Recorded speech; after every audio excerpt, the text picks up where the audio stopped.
Hey guys, welcome back to Tough Love with Dr. John O'Connor. Today's topic is going to be from nightclub scene to healthcare professional.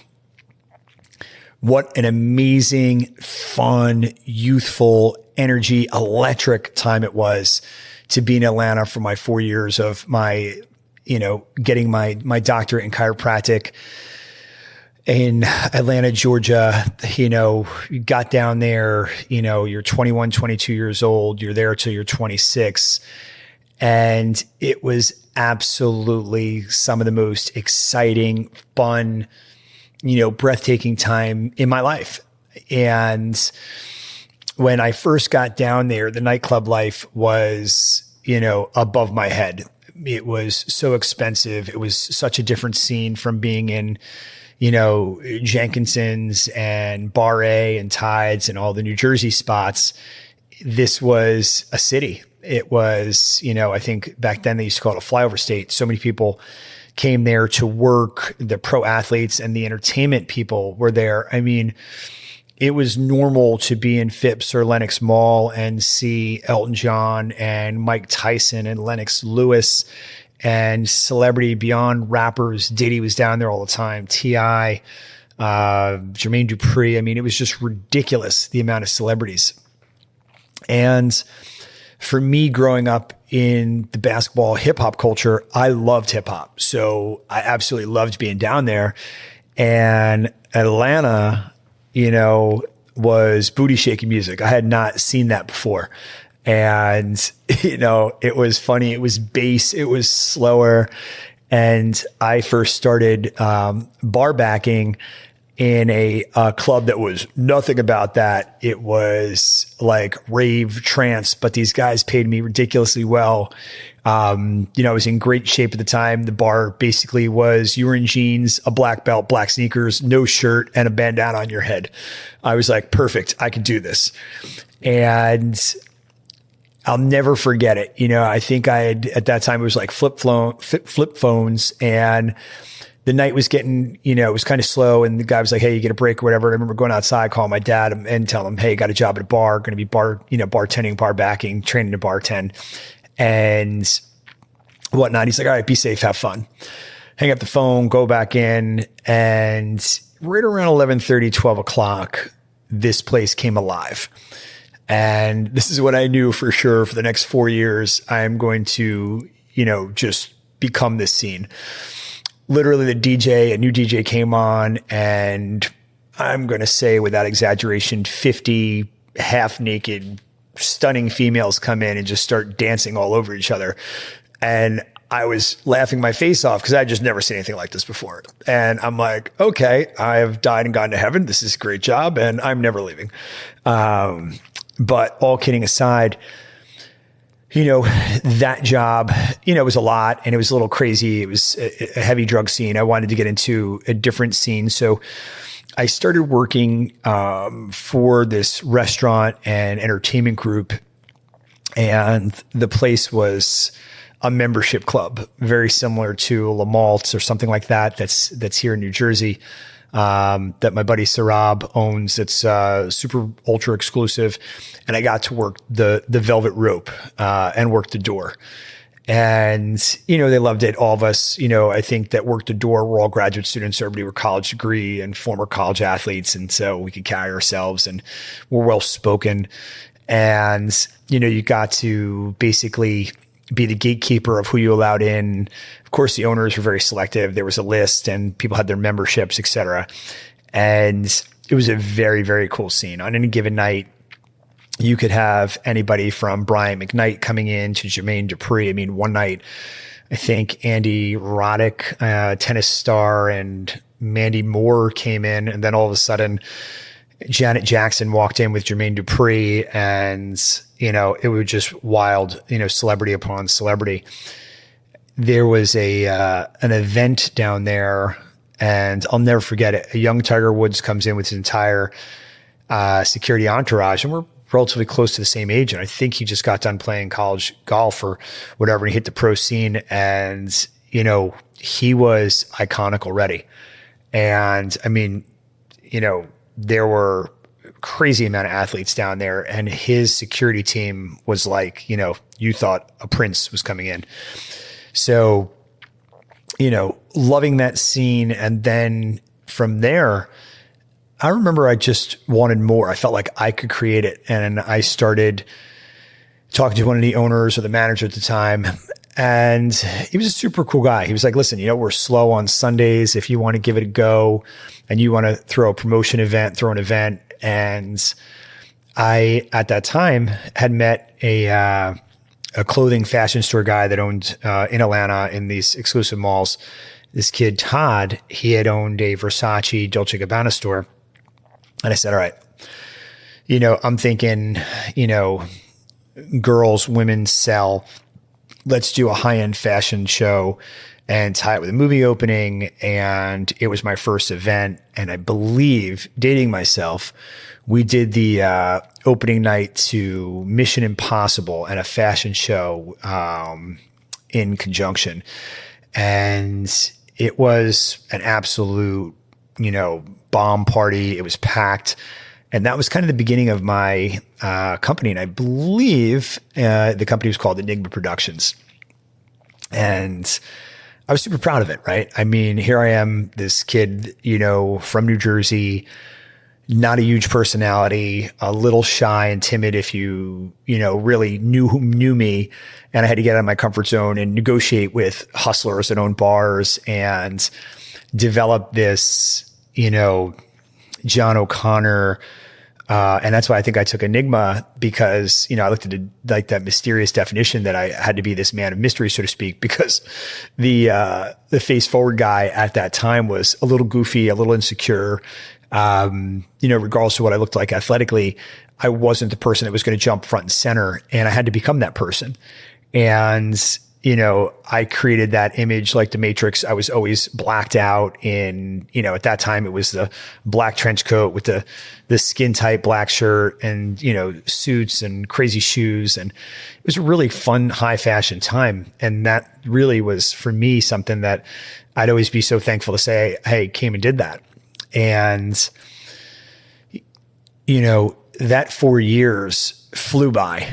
And then, simultaneously, my girlfriend at the time, was now my wife, was cheering for the Atlanta Falcons. And, so it was always awesome to host an event and have 20 to 30 NFL cheerleaders rolling in to any event. It always made the party an instant success to all the young Southern boys rolling into this space and seeing all these beautiful ladies in there dancing and having a great time. And then the world kind of stopped. 9/11 happens, and all of a sudden partying just wasn't as fun, right? The world was a different place, and public safety and everything like that was, global travel, everything was different.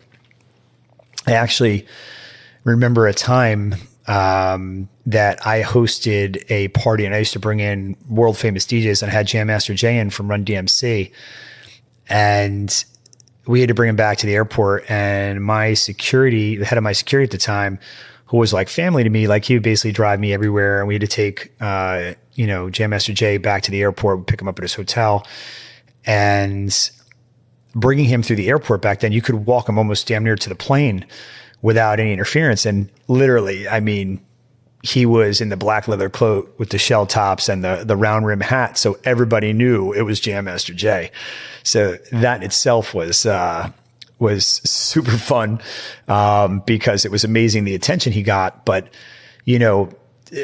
a year later, you wouldn't have got 5 feet because of this heightened security after 9/11.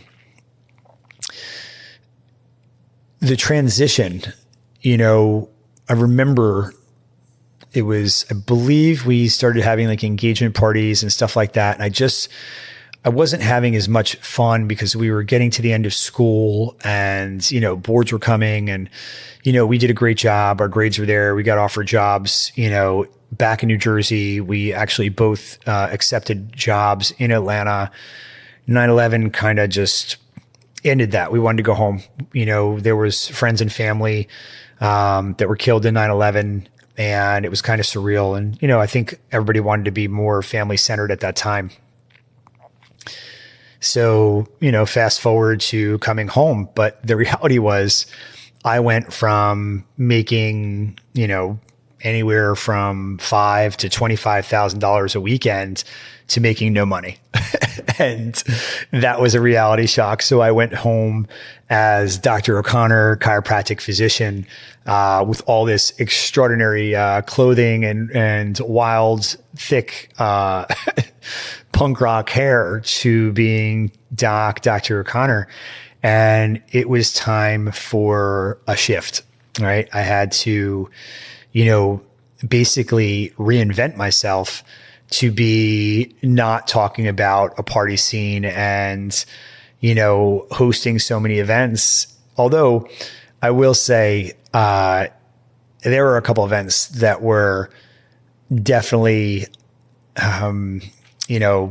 life-changing for cities and in parts that I'll never forget. Like, we hosted, during the Super Bowl, we hosted the event at the nightclub where there was the Ray Lewis incident. And I just remember the part of Atlanta called Buckhead. I knew for certain it was going to change forever, because the world had just kind of stopped in the sports world. Because that, if anybody that's listening to this podcast knows the sports athletic scene, especially in the big cities like Miami or New Orleans or Atlanta, New York, LA, et cetera, athletes travel in big crews and they're huge, right? I remember going out with celebrities and there'd be nothing less than 8 to 10 guys, and nobody was smaller than 6'3", 225 pounds, up to, 7 feet tall. So you couldn't really hide this. It was a little conspicuous. And, but, as I got back to New Jersey, I took 2 part-time jobs, kind of trying to figure out what I wanted to be as Dr. O'Connor. I wasn't even doc yet. I didn't start that till I connected with, one of my high school AAU coaches. Gave me an opportunity because I was just trying to get my side hustle on and, just put pieces together, and try to make some money. And, it was definitely humbling, coming back to the burbs. It was going back into places where, there weren't nightclubs. There wasn't a nightclub scene.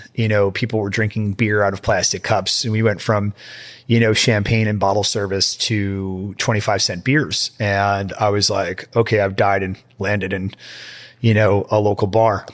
But, got used to it again. It started to become fun again. But with that came the evolution of letting that time period go. And more, the kids that were around me using the story more as I knew it was time, right? I remember looking at guys that were 35, 40 years old. And to me at that time, being 25, 26 years old, they looked like they were 100. And I was intrigued by, how they were doing it and be able to stay up all night. But at the same time, I was going to school to be a health and wellness practitioner, chiropractor. I really wanted to be like the best at that. And I knew that you can't do both. And I think one of the cliche lines that my father would always say is, you can't burn the candle at both ends. Something's got to give. And so I knew that for me, my better days were going to be ahead of me. I just had to get past that first year or two of being broke, reestablishing myself and creating that version of Dr. O'Connor and what that entails, and Dr. Horowitz, of course, and, creating that practice that we envisioned. So again, that first year, probably the first 2 or 3 years, were all about joining everything, going to every gym we can go to, playing on every softball team, playing pickup basketball, playing men's league rec basketball, whatever we could to get out there, and just make an impact, meet people, and talk healthcare, talk wellness, talk exercise, talk anything we could to get people through the door. And you know what? It taught me a lot about myself. It taught me that probably the biggest thing about today's topic is the ability to adapt, right? And then also taking a step backwards to take 5 steps forward. And so even though, leaving a city and an awesome apartment life and then coming back to living with family and whatnot, it was definitely something that I would say I wouldn't change for anything. I got to help so many people.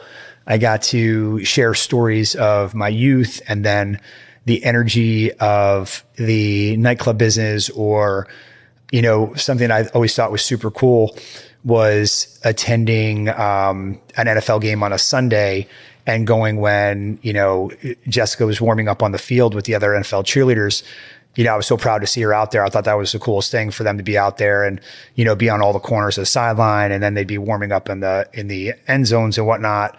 And, it was impressive. It was a feat. There's something to be able to dance in a club. There's something to be able to, dance in a ballroom. There's another thing to perform in front of, 30, 40, 50,000 people. So I was always impressed with that fearlessness. And so I thought that was a cool part of history there. But again, coming back to New Jersey, the professional career and the evolution of that was something that I thought was, it was a challenge. I had to, what I did at that time was I had to kind of soul search. So I found myself becoming friends with a lot of guys at that time that are my age now that were super successful. They were willing to talk to me, and they could tell that I was a sponge. I wanted to know what they did, what mistakes they made, what successes they made, how they became successful. And the one thing back then, dating ourselves, it wasn't cell phones, iPhones, it was Blackberries and Rolodexes. And everybody would say what I already mastered in Atlanta: contacts, contacts, contacts. And, I made that a skill that I learned being a top nightclub promoter and, special event host, running a city, to coming back and saying, hey, listen, be an excellent host in how you greet your patient, and then offer amazing clinical experience and, and create that Ritz-Carlton feel, and obviously get results and make them feel better. And I think that was a huge part of what I learned. Because I remember people saying to us, because when you were in grad school and people had went to work right after college, they were 4 or 5 years ahead of us. So they could already been into second, third, fourth, 50-year salary raises and bonuses, maybe even married or having their first kid. So we were a little behind. And that was always something for me that I'm very competitive, right? So I took that as I got to catch up.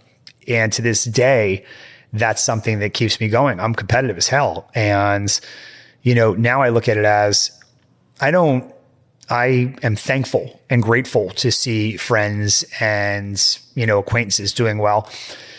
And I find myself, as a kid, I'd look at that and I think I was more competitive and I would probably get a little angry. Now I look at it saying, what do you think was your biggest reason that got you there?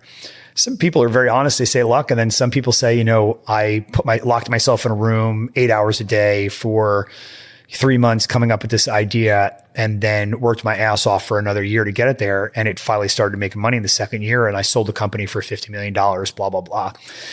And it made me realize that consistency, determination, hard work, being a visionary, and evolving. What worked 5 years ago is not going to work today, and what works today is not going to work 5 years from now.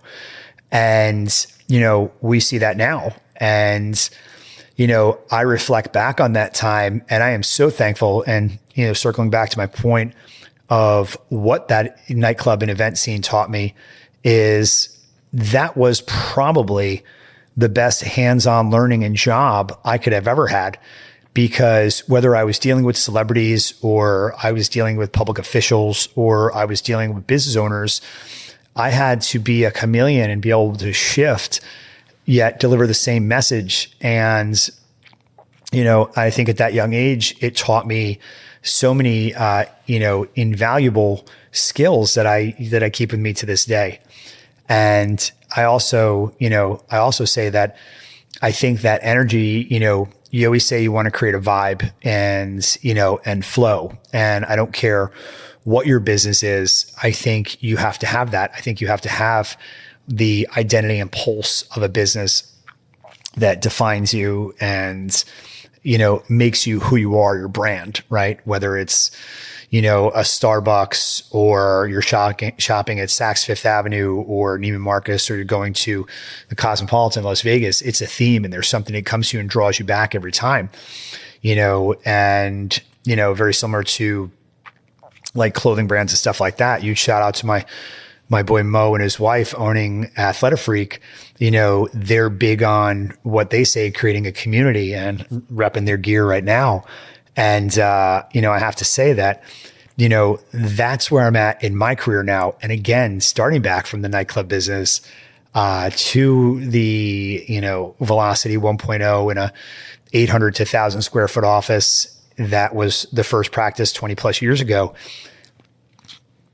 Those were, the brick and mortar start to where we are today. And I would say this,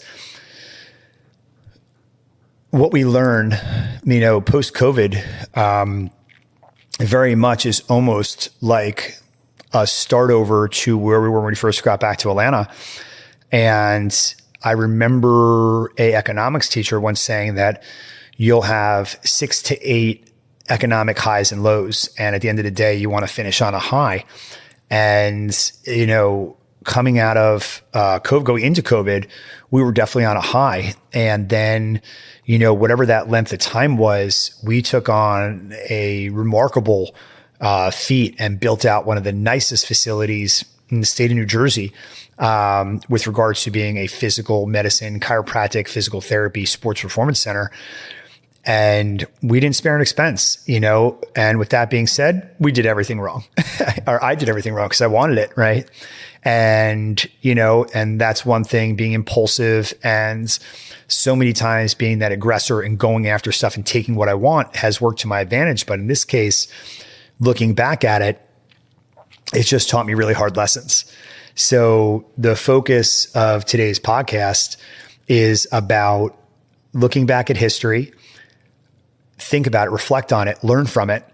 And as you're moving forward, as you're evolving, try to improve, try to increase your probability of success, be consistent, and, bring as many people with you to enjoy that success as you can. Because at the end of the day, I think that's what it's all about. And, so again, looking back, so much fun, having this podcast today, talking about the amazing memories of, my time in Atlanta, to the craziness of coming back home.